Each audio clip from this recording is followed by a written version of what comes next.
Fala pessoal, meu nome é Vinícius e bem-vindo ao Fico na Cloud.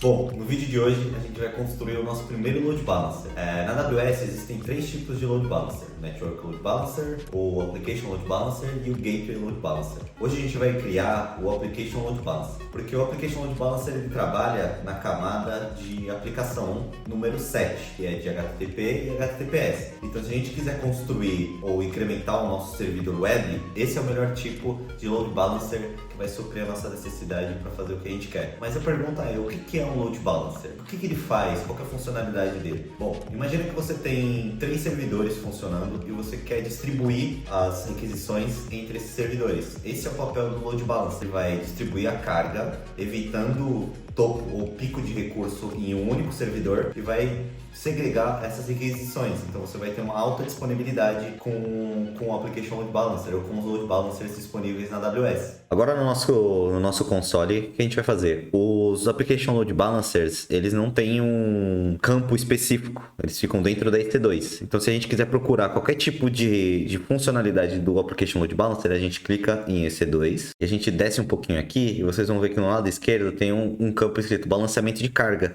e embaixo Load Balancer. Então a gente clica no Load Balancer, ele vai mostrar aqui a telinha dele, como a gente vai criar um do zero. Então clicar em Load Balancer, a gente tem a possibilidade, como eu disse, de escolher entre 3 opções, que é o Application Load Balancer, que trabalha na camada HTTP e HTTPS.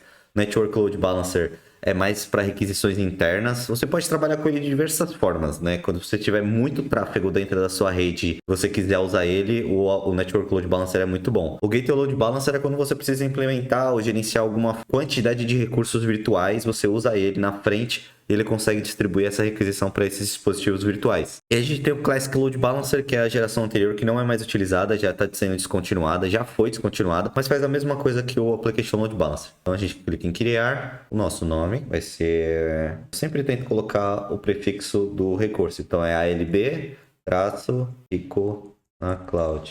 Então aí eu tenho o Kiko na Cloud. O que acontece? Os Load Balancers, você pode criar ele de duas formas. Você pode criar ele com Internet Facing, que a gente fala, né? Que é exposto para a internet. E o interno, que aí você vai usar o mesmo protocolo, né? O protocolo 7, na camada 7, que é HTTP HTTPS, só que internamente. Então não está exposto para a internet. Só que não é isso que a gente quer. A gente quer o Load Balancer exposto para a internet mesmo, porque ele vai ter que direcionar as requisições externas para dentro do nosso servidor web, tipo de IPv4, a VPC a padrão que foi criada pela AWS, a gente não entrou nesse tópico ainda, e as zonas de disponibilidades. Cada região da AWS possui 3 zonas de disponibilidade. Então imagina, se uma zona de disponibilidade parar de funcionar, eu tenho mais 2. E aí assim vice-versa, se mais uma parar, você vai ter mais uma zona de disponibilidade naquela região específica. É muito difícil isso acontecer, mas já teve casos já. Então você seleciona sempre as 3. Aqui já tá com as subnets, ok. Vão ter casos de quando mais para frente, quando vocês já estiverem trabalhando, vocês vão ter subnets privadas e subnets públicas. Subnets privadas não têm acesso à internet e subnets públicas têm acesso à internet, tá? Então o nosso load balancer sempre vai ficar na subnet pública. O que a gente precisa fazer? A gente precisa criar um grupo de segurança também. Então a gente clica aqui, ó, criar grupo de segurança. Se vocês viram os vídeos anteriores, vocês vão ver que cada recurso tem um grupo de segurança que permite protocolos e IPs de chegarem nele. Então a gente vai ter que criar um grupo de segurança específico para o nosso load balancer, permitindo que o nosso IP externo consiga acessar esse load balancer. Então é aqui, S2, grupo de segurança. Então é ALB, grupo de segurança.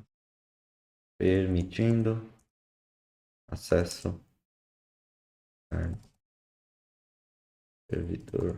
Aqui na VPC, o que a gente vai fazer? Eu não vou colocar o tráfego todo, então eu quero só realmente o meu IP. Meu IP tem que chegar via HTTP, porque lembrando, o load balancer trabalha na HTTP e HTTPS. Então é IP do Vinícius. A gente termina de criar o nosso grupo de segurança criado. Eu vou copiar o nome rapidinho aqui e aí a gente faz o seguinte. Ele sempre quando você criar recurso na AWS, ele sempre vai colocar o padrão o grupo de segurança padrão da VPC. A gente sempre remove, a gente atualiza aqui e a gente escolhe o que a gente criou, ALB grupo de segurança. remove esse e deixa só esse que é o pré-definido que a gente quer. Beleza.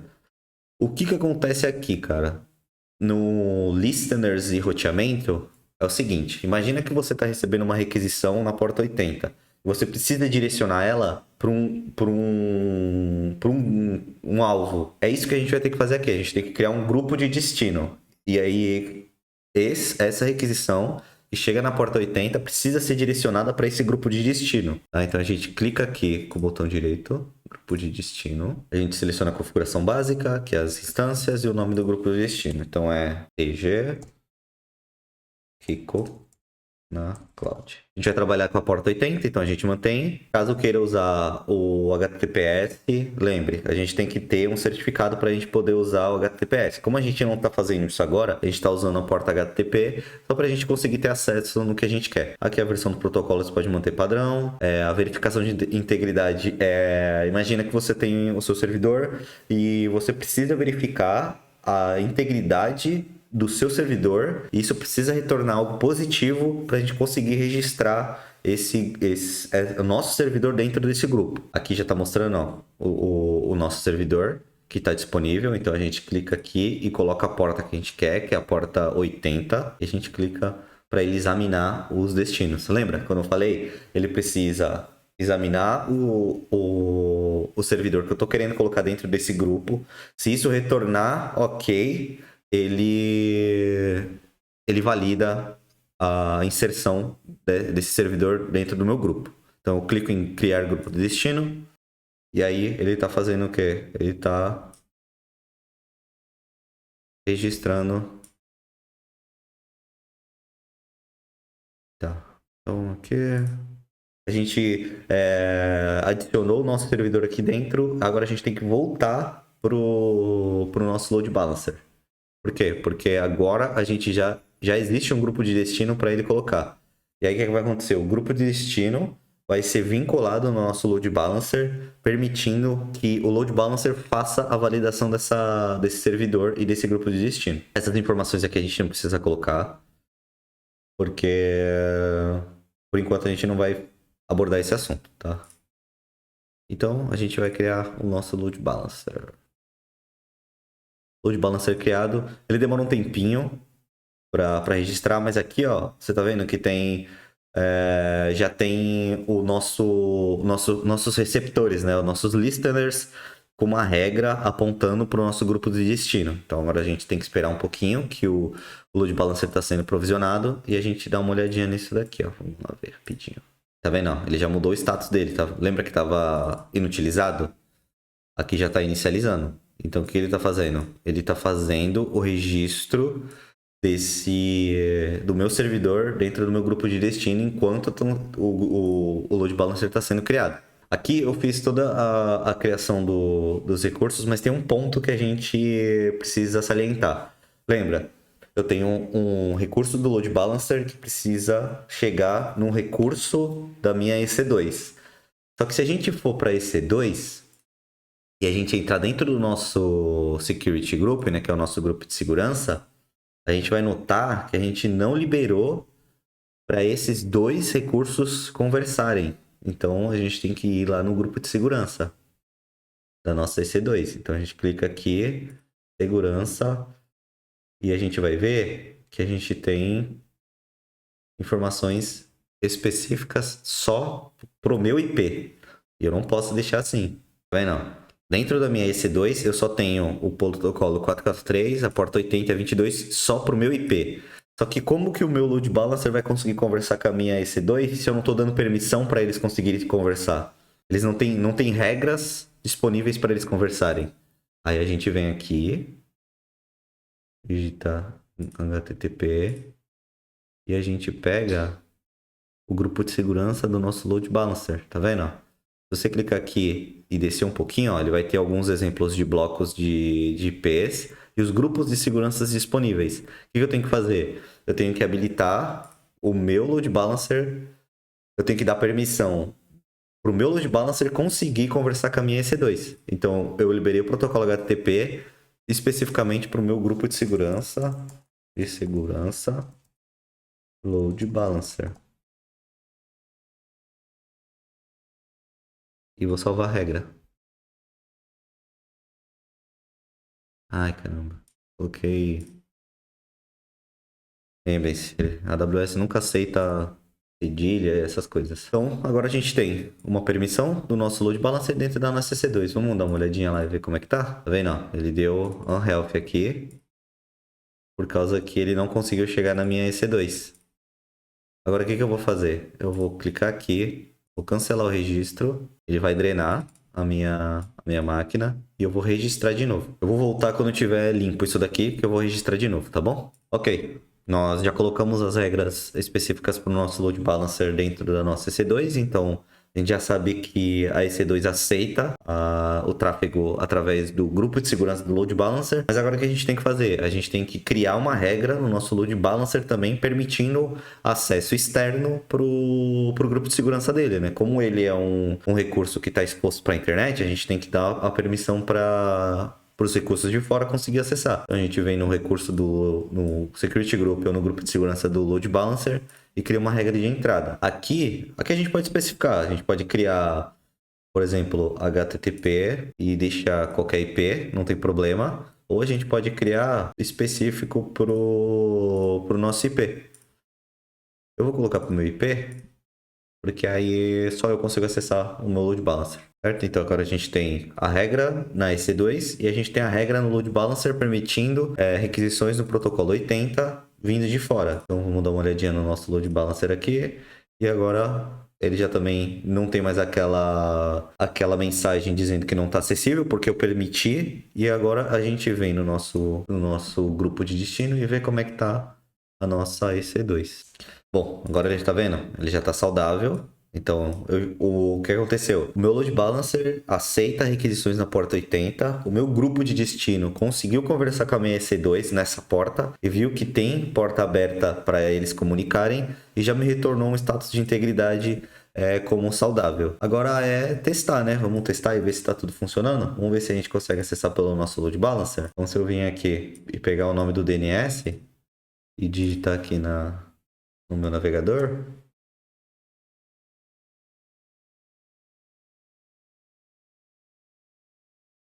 eu consegui chegar no Kiko na Cloud. Então, a gente já sabe que a gente tem um balanceador de carga ou um load balancer que vai conseguir distribuir as requisições entre as minhas aplicações ou entre os meus servidores.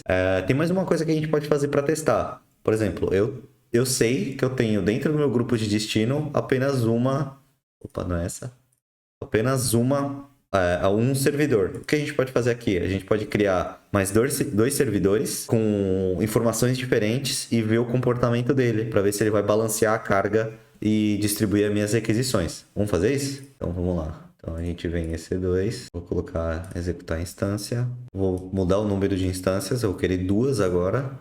Vou usar a mesma coisa do servidores web. Ficou cloud. Aqui eu vou manter a mesma coisa. Par de chaves. Eu posso usar a mesma chave que a gente criou, só para não ter que ficar criando um monte de coisa.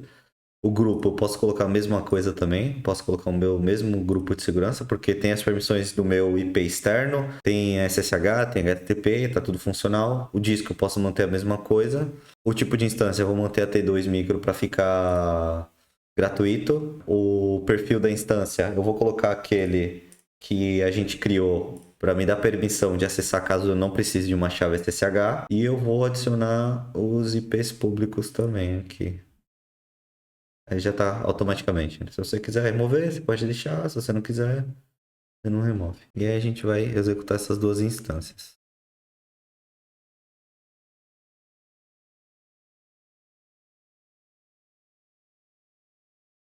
Agora a gente está vendo que tem 3 máquinas. Kiko na Cloud, servidores web Kiko na Cloud e servidor web Kiko na Cloud também. Só esperar ele inicializar. Enquanto isso, eu vou clicar aqui no meu primeiro. Vou clicar aqui. Clicar em gerenciador de sessões e eu vou acessar meu servidor. Por que eu estou acessando meu servidor? Porque eu vou editar aquele arquivo que aparece quando a gente digita o Kiko na Cloud, eu vou colocar aqui umas coisinhas pra gente ver como que tá sendo feito o balanceamento. A gente vem tudo sul, CD, USR, Linux, HTML, vou dar um vinho no index, e aqui eu vou alterar, aqui vai ser o 1, e aqui vai ser o 1. Vamos ver se os outros já estão funcionando? Ainda não, estão inicializando.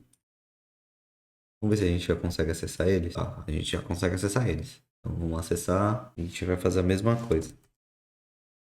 Do sul, a gente vai dar um update para ele atualizar. E a gente vai instalar o nosso servidor web nesses dois servidores. E a gente vai fazer a mesma coisa.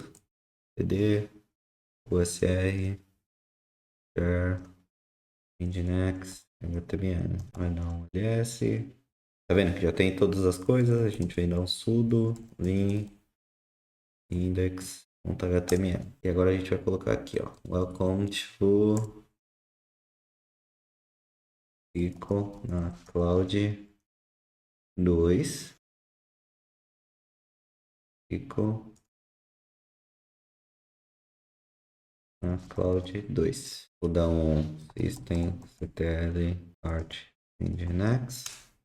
Vai inicializar o nosso serviço e vou fazer isso na próxima também. A gente poderia ter feito de uma forma automática, que depois eu vou ensinar para vocês, para não ter que ficar entrando servidor por servidor e instalar os programas. Você pode usar um script na inicialização das suas máquinas que faz isso automaticamente para você, tá? Quando a gente for criar auto-scaling group ou grupo de escalonamento, eu vou mostrar isso para vocês. Então, vamos lá, cd, primeiro a gente vai instalar, né?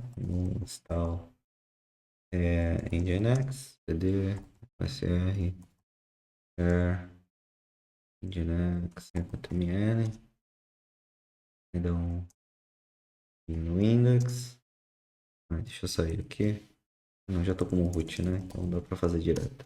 Achei que eu tava com o usuário welcome to Kiko da Cloud 3, e aqui é a mesma coisa, a gente sai, a gente dá um systemctl Start Nginx. Beleza, por que eu fiz isso? Porque agora eu tenho 3 servidores e eu quero testar esse balanceamento de carga para ver se a requisição tá indo pro 1, pro 2 e pro 3. O que eu tenho que fazer? Tenho que voltar aqui no meu grupo de destino e registrar meus outros 2 servidores que não estão dentro desse grupo de destino. Na porta 80, normal, e a gente registra eles. Como eles estão usando todos os mesmos security groups e informações, eles vão registrar aqui e a gente já consegue testar isso no nosso navegador. Tá vendo? Tá tudo healthy. Então, o grupo de destino conseguiu chegar nos nossos servidores. Agora vamos ver se eles estão fazendo balanceamento. Aí para testar isso, ó, fui pro 3, fui pro 2 e fui pro 1. 3, 2, 1. 3, 2, 1. Então a gente já tá com o nosso balanceador de carga, mandando requisição para 3 servidores diferentes dentro do nosso servidor web. E é isso, galera. Hoje a gente conseguiu criar o nosso primeiro load balancer. A gente conseguiu colocar 3 servidores embaixo desse load balancer para distribuir a requisição e agora está funcionando e entregando para os nossos 3 servidores, criando uma alta disponibilidade no nosso ambiente na AWS. Espero que vocês tenham gostado. Não se esqueçam de se inscrever no canal e deixar o like. E é isso, galera. Falou!